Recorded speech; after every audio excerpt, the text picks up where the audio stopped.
Everyone, welcome to my channel. আজ দেখো আমি তোমাদের সাথে ফ্রেঞ্চ আর্ট শেয়ার করব। এর জন্য সবার আগে কিন্তু তোমাদের একটা ভালো ব্রাশের দরকার। তোমরা যে কোনো এরকম লম্বা লাইনার ব্রাশ বা স্ট্রাইপার ব্রাশ, লাইনার না স্ট্রাইপার ব্রাশ নিয়ে নেবে।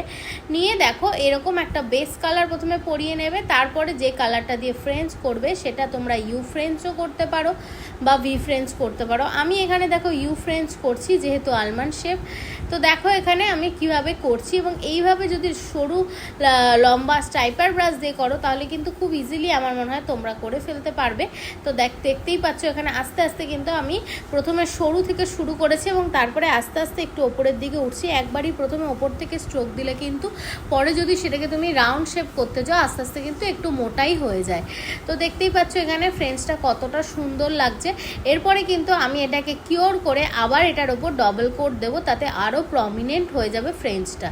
তো দেখো আমি কিভাবে কত সুন্দর তাড়াতাড়ি করে এই ব্রাশের সাহায্যে কিন্তু আমি আর্টটা করে ফেললাম।